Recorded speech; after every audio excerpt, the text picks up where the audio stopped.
It's time to stop! It's time to stop, okay? No more! Where the fuck are your parents? Who are your parents? I'm gonna call Child Protective Services. It's time to stop!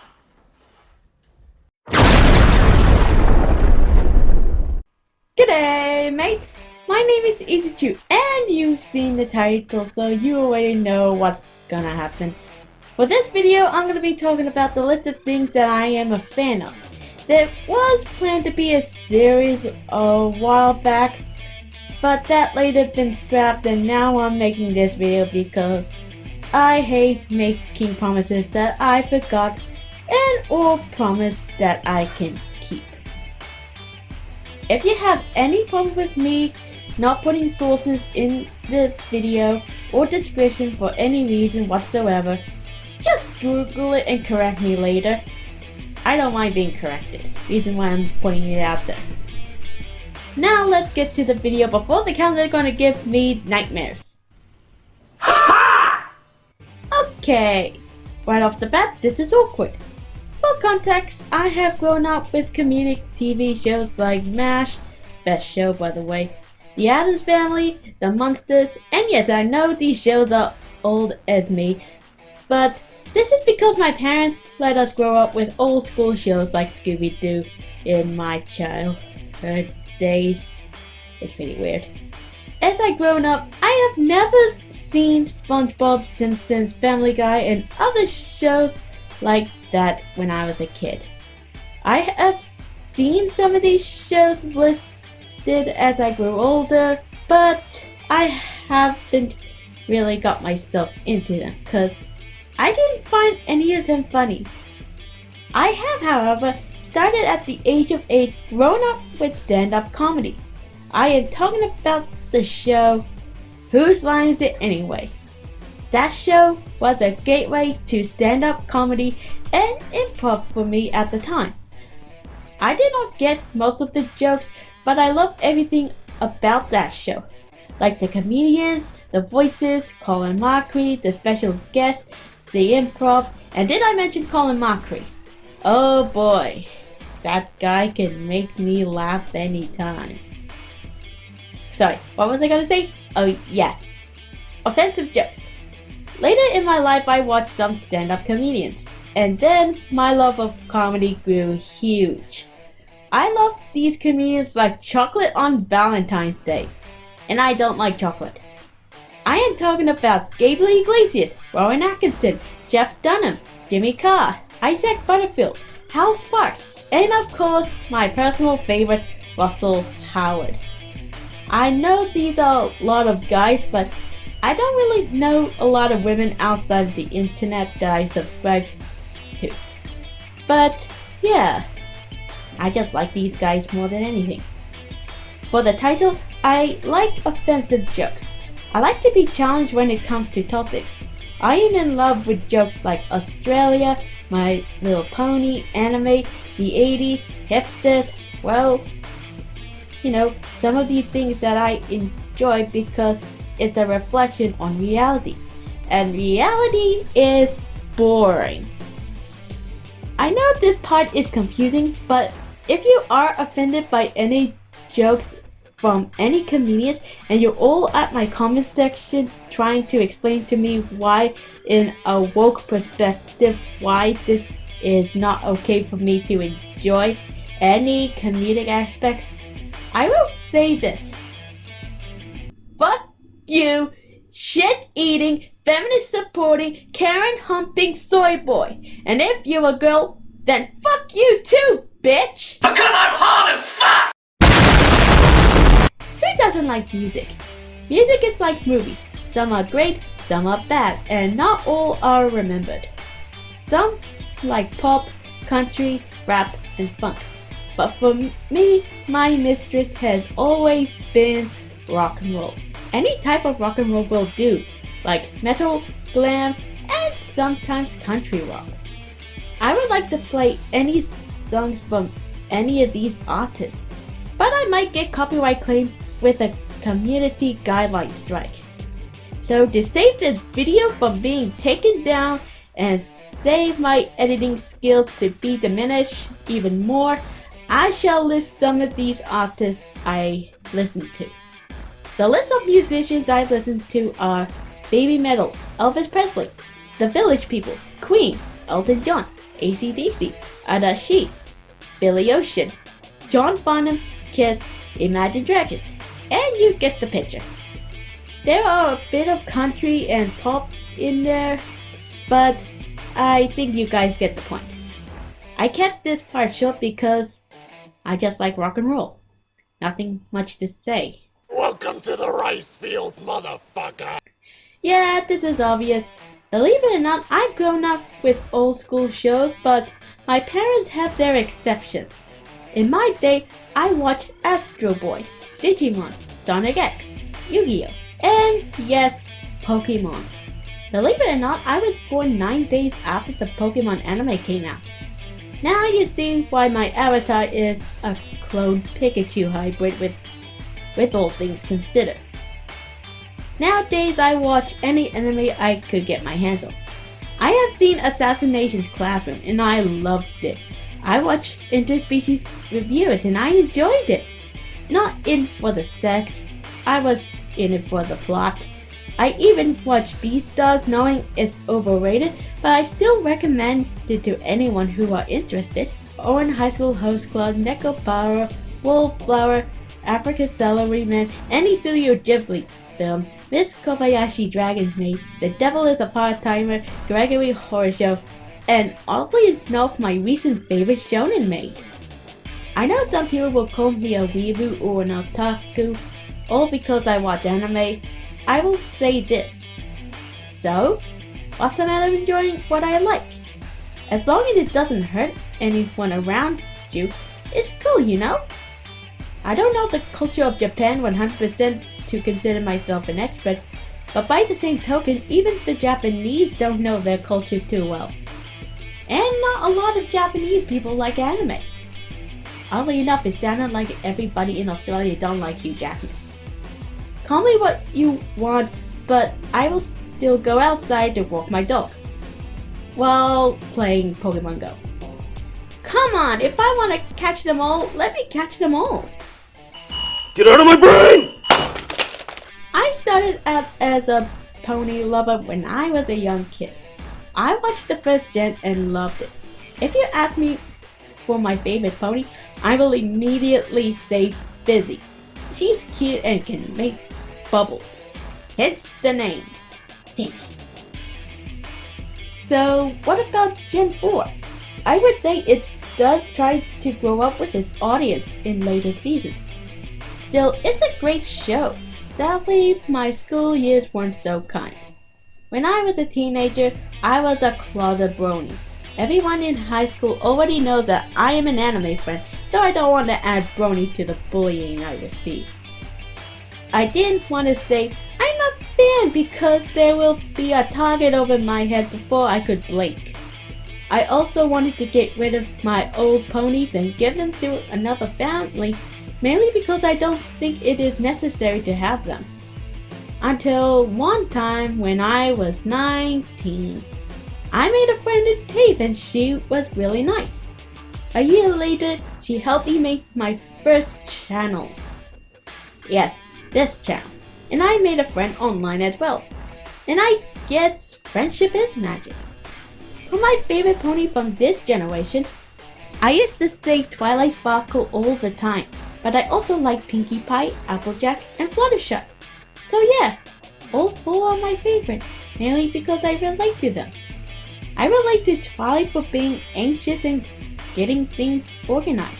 I relate to Pinkie Pie in being a fun person, but I will sometimes go overboard.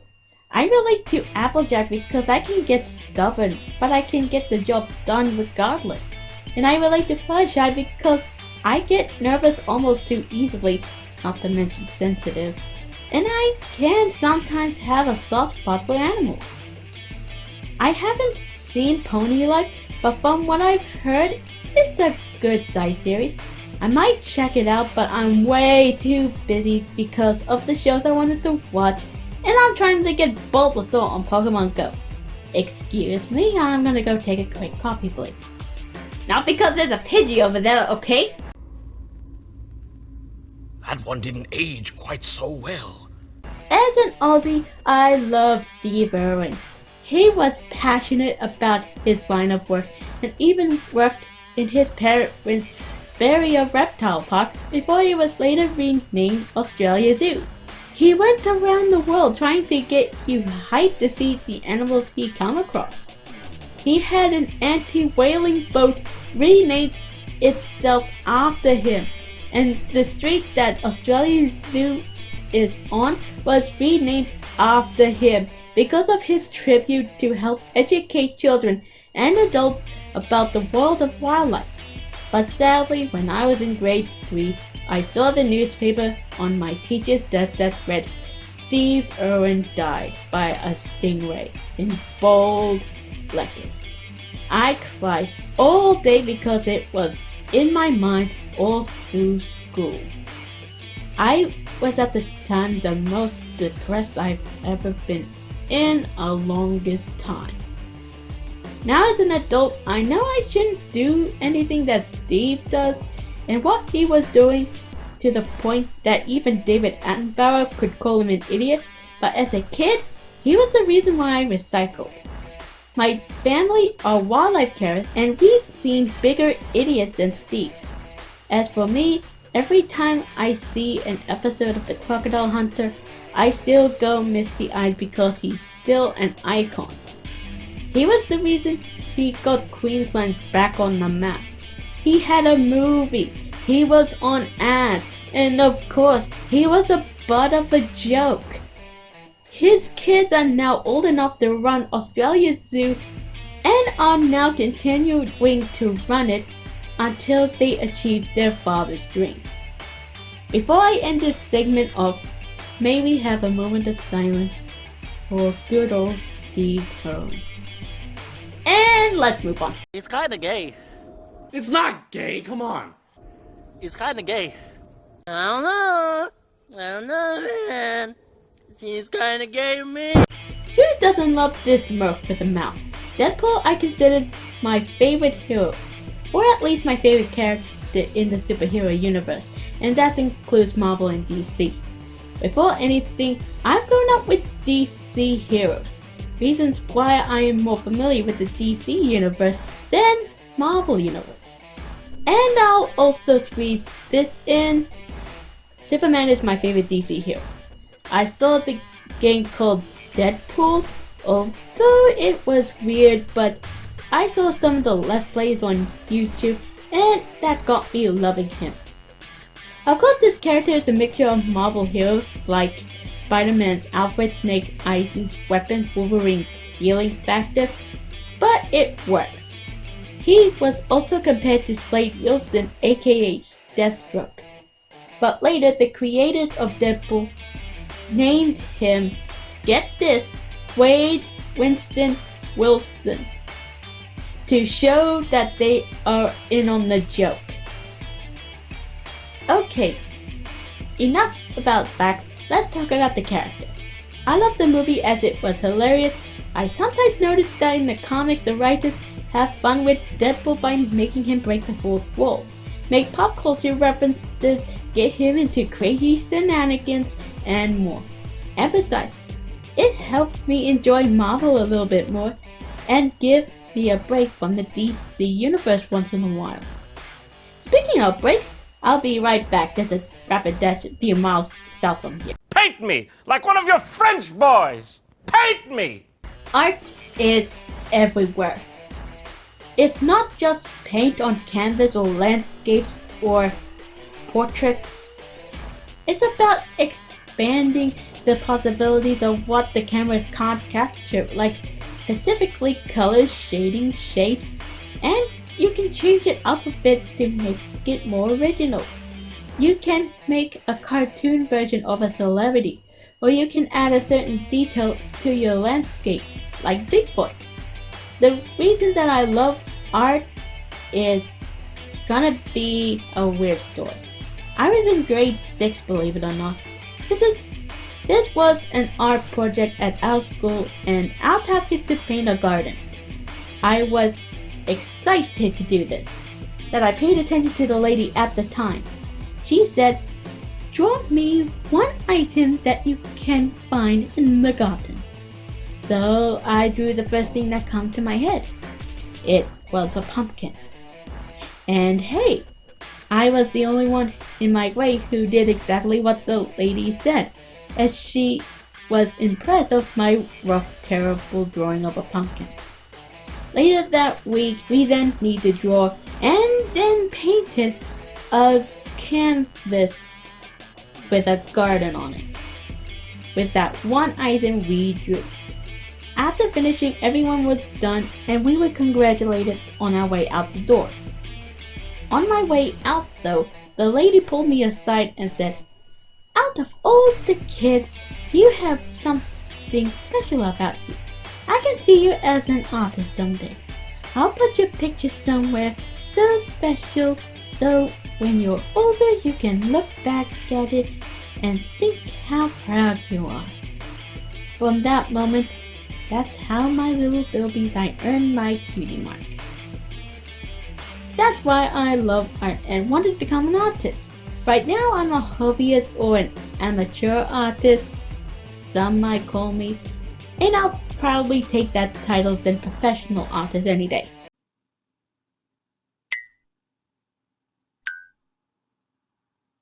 Has anyone heard of this show? No? Just me?